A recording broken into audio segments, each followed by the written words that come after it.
Now let's understand a very important term which we'll be using in connection with reference, and it is the refractive index. Now we can define this refractive index in two ways. One, we are going to call it absolute refractive index. In fact, it is not absolute refractive index. It is relative, but here it is relative to vacuum or air. Now refractive index, which we are referring it as absolute refractive index, we define it as ratio of speed of light in vacuum to the speed of light in the medium. Say there is any medium M, so its refractive index, I use the symbol mu and subscript M. So refractive index of medium M, that is mu M subscript, will be written as C divided by V, where C is the speed of light, conventionally denoted for its speed in air or vacuum, and V is the speed of light in the medium. Now we know from the theory of relativity that the speed of light is maximum in air or vacuum. In another medium it will be lesser.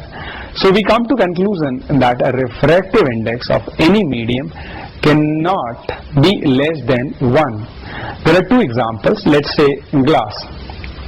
The refractive index of glass is 3 by 2.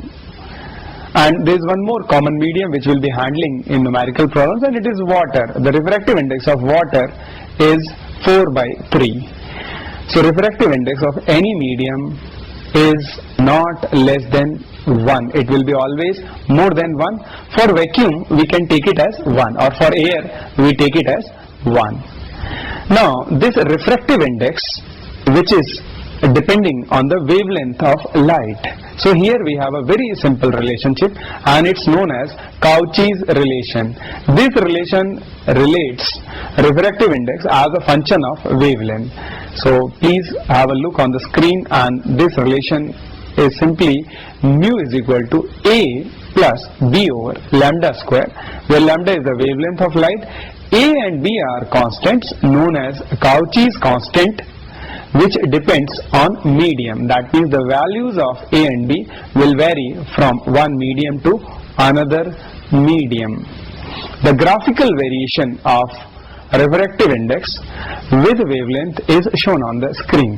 Now it's very clear, as wavelength is increasing, the refractive index will approach asymptotically to A, and for smaller values it also approaches to infinity.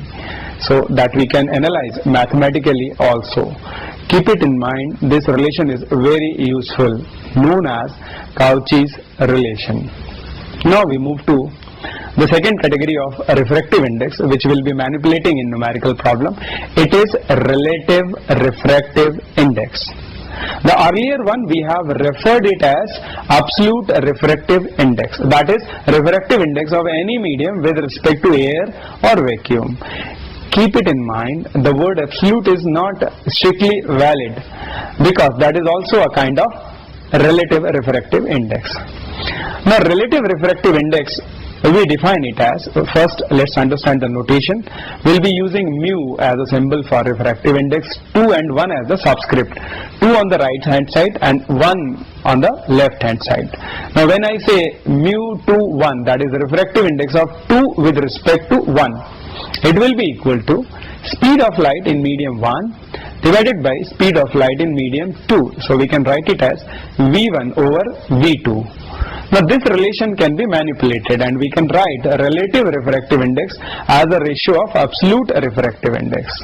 Now we can write C over V2 divided by C over V1.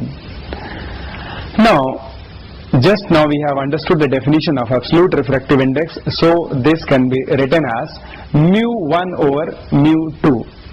That is, refractive index of medium 2 with respect to medium 1 is refractive index of medium 1 divided by refractive index of medium 2. Now we can express relative refractive index as a ratio of a relative refractive index. We just need to manipulate the expression. Let's again go back. We have written the basic definition of refractive index of 2 with respect to 1 as V1 over V2. Now this can be rearranged as V3 over V2 divided by V3 over V1. Again, using the definition of relative refractive index, it can be written as refractive index of medium 2 with respect to medium 3rd divided by refractive index of medium 1 with respect to medium 3rd. These are some of the manipulations. So we come to conclusion that we can write relative refractive index as a ratio of absolute refractive index, or if desired as a ratio of relative refractive index.